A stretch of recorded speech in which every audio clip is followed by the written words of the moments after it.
푸쌤의 거꾸로 한국사 시즌 3 그 27번째 시간입니다.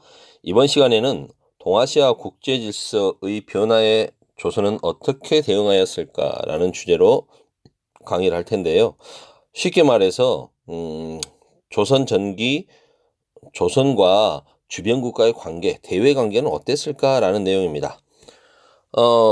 조선은 실리를 추구한 4대 교린 정책을 펼쳤습니다. 큰 나라를 섬기고 주변국과 교류한다 이런 뜻이죠. 쉽게 말해서 큰 나라인 중화제국인 명나라와의 관계에서는 4대 큰 나라를 섬긴다. 조공 책봉 관계에 접어들었다는 거고요. 조공을 바치고 조선왕으로 책봉을 받는 조공 책봉 관계였다는 말이고, 주변 나라 여진이라든가 일본과는 교린 정책, 이웃과 사귄다.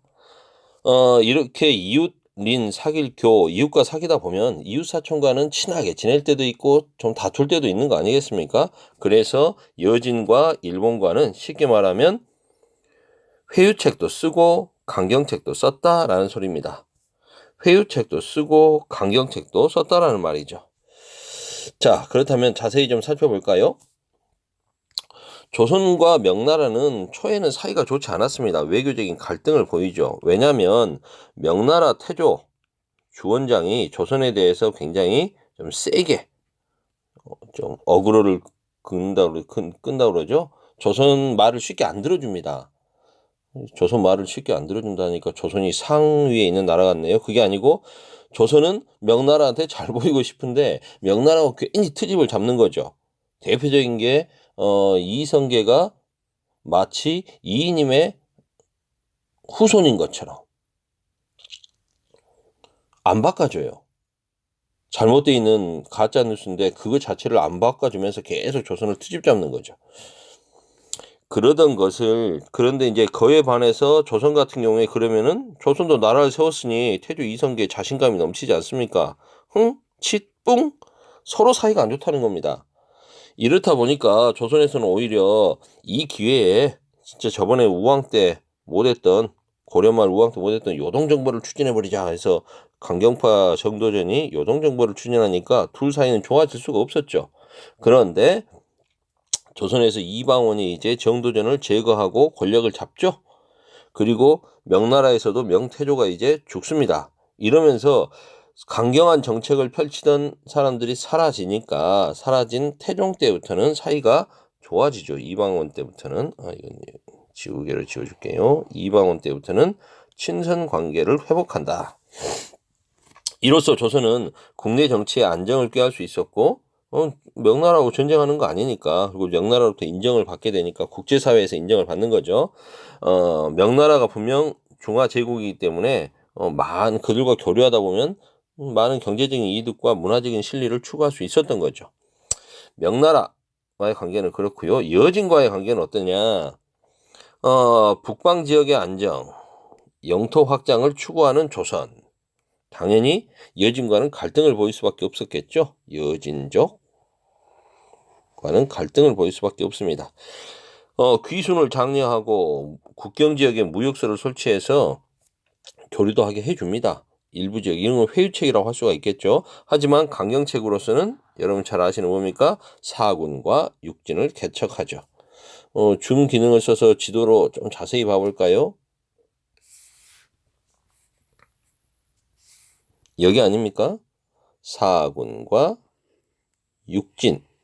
최윤덕 장군을 시켜서 사군을, 김종서 장군을 시켜서 육진을 개척하죠. 오늘날과 같은 국경선이 확정 지어지는 겁니다.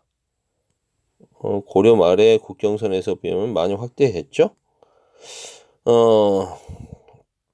특히 이 사군과 육진 지역 개척을 했으면 개척했다고 끝나면 안 되겠죠. 그래서 전라도, 경상도, 충청도 요 삼남지방의 백성들을 이주를 시키죠. 사민 정책이라고 해서 이주를 시켜서 이곳을 지키게 합니다. 그러니까 고려시대 때 이곳에 동북 구성을 쌓았다가 1년 만에 돌려줘 버렸지 않습니까? 여진족에게. 하지만 이번에는 어땠다? 돌려주지 않죠. 육진을 개척하고 사람들까지 많이 이주시켜가지고 아예 이곳을 지켜냈다는 겁니다. 이렇게 해서 여진족을 토벌하고요. 왜구들은 왜구의 근거지 쓰시마섬 대마도죠. 쓰시마섬을 세종 원년에 이종무를 지켜서 토벌을 하게 합니다. 이렇게 해서 왜구의 발호를 아예 끊어내겠다는 거죠. 자, 이러한 강경책을 썼다. 중구고요. 일본과의 관계 방금 말씀드렸습니다. 토벌과 회유, 강경책과 온건책의 양면책을 썼는데 강경책의 대표적인 게 쓰시마섬 정벌이다. 그럼 회유책은 뭐가 있느냐? 회유책은 삼포를 개항해 줍니다. 삼포, 세 개의 포구, 부산포, 부산이겠죠? 제포, 지금의 마산, 창원, 마산입니다. 연포, 울산입니다. 이 세 개의 항구를 열고 계해약조라는 것을 맺죠. 계해약조를 맺어서 무역선은 몇 척까지, 사람은 몇 명까지 거주할 수 있다. 뭐 이렇게 하면서 제한된 범위 내에서 교역을 허용해 줍니다.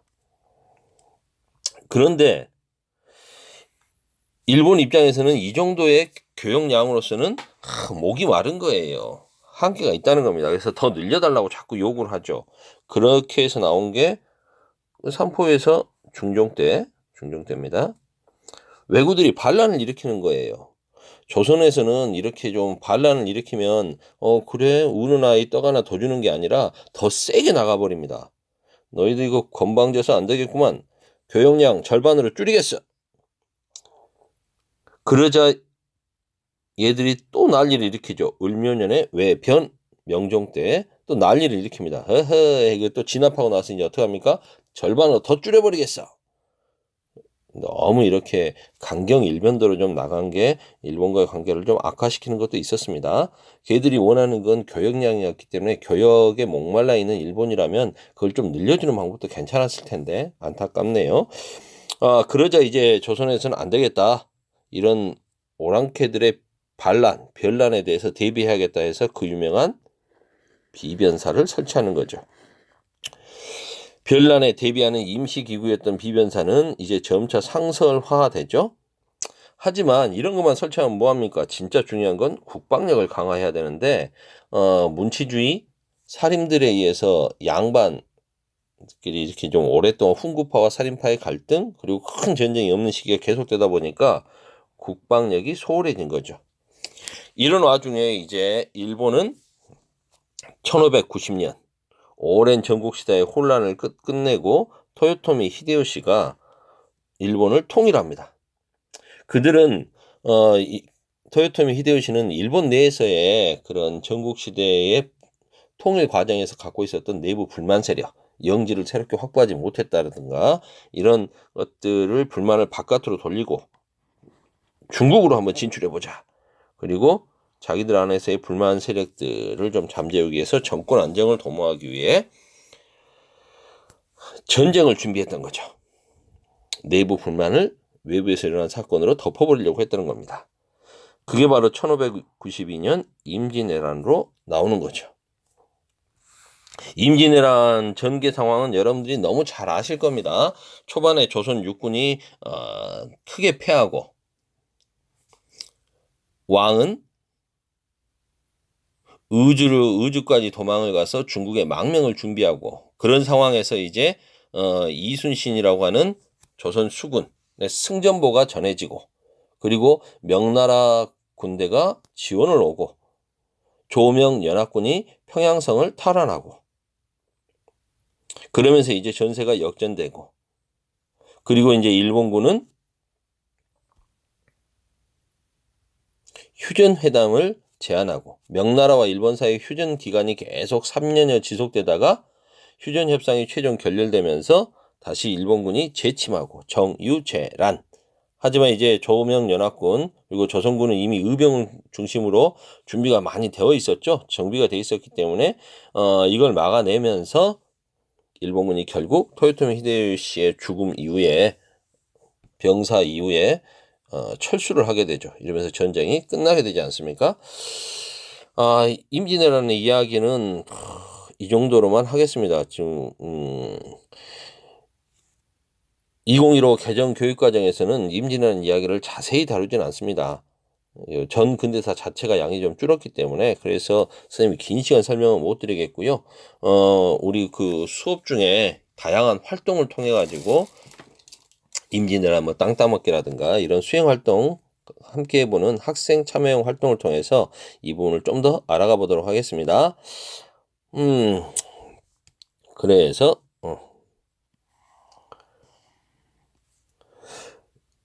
임진왜란은 조선 관군이 연달아 패배하고 명나라의 원병 요청을 했고요. 이러면서 이제 수군과 의병이 활약을 하면서 선생님이 여기 그림 그려놓은 거 하나는 이 영천성 전투입니다. 경상북도 경북 영천.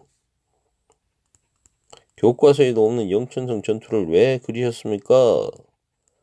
영천성 전투가 의미가 있는 게 이 복장을 보시면 관군 복장이 아니죠. 의병들입니다. 의병들이 일본군이 점령하고 있었던 영천성을 탈환한 영천성 탈환 전투가 이항복 같은 분은 이순신의 명량해전에 버금가는 육전에서의 큰 승리라고 칭찬했던 게 이 영천성 전투인데요. 이 영천성 전투는 관군에 투입되지 않고 이런 의병들이 일본군을 몰아낸 전투로서 육지에서는 일본이 점령하고 있는 성을 회복한 최초의 의병이 회복한 최초의 전투가 아닌가 싶습니다. 이거 관련해서 선생님이 출연했던 TV 영상 같이 보도록 하겠습니다. 그 다음 계속 할게요.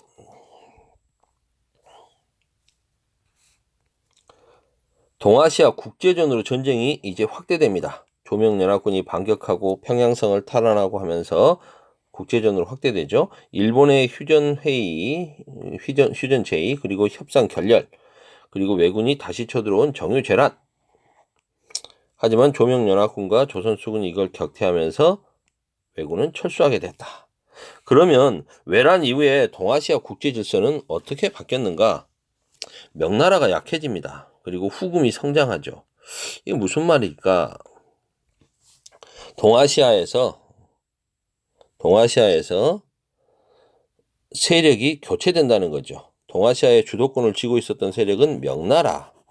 그런데 이 명나라가 이제 약해지면서 후금이 세지고 이 후금이 나중에 나라 이름을 뭘로 바꿔요? 청으로 바꾸는 거죠.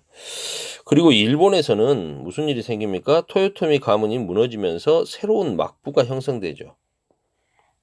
도쿠가와 이에야스가 에도에 막부를 건설하는 겁니다. 원래 토요토미 히데요시의 근거지는 오사카죠. 여기 지도. 오사카 아닙니까? 그런데 지금의 도쿄, 에도로 근거지가 옮겨진다는 겁니다. 에도 막부가 성립되었다. 명나라는 왜 이렇게 약해졌을까? 실은 명나라 만력제 때 세 개의 큰 전쟁이 있었습니다. 이걸 만력 3대정이라고 하죠. 우리나라에서는 뭐가 있었습니까? 임진왜란이 있었죠. 여러분들 그 임진왜란 때 명나라 군대가 얼마 왔었죠? 이여성이 4만여 명을 끌고 왔다고요? 처음에는 그러지 못했습니다. 처음에는 그냥 요동에 있었던 장군, 요동 유격장군 조승훈이라는 자를 시켜서 5천 명만 조선에 투입을 하죠. 왜 명나라가 자신의 중요한 제후국이 무너져가기 직전인데 5천 명밖에 투입을 못했을까요? 바로 이 몽골족 보바이의 반란이 일어났기 때문에 이쪽에 이여성의 주력 부대를 투입했기 때문입니다. 이런 두 군데에서 전쟁을 해야만 했던 거죠. 이 보바이의 난이 진압되고 나서 조선에 이제 군대를 보내주죠. 조선 이런 관계 속에서 시간이 벌써 15분이 다 돼가네요. 안 되겠네. 하여튼 이런 3대정에 대해서는 선생님이 수업 시간에 좀 더 자세히 설명을 드리고요. 조선에서는 청나라로 세력이 교체됐지만 여전히 명나라를 숭배하고 있었다. 그리고 후금이 커지니까 일본과 국교를 재개해서 안정을 꾀했다. 시간이 없네요. 오늘은 여기까지.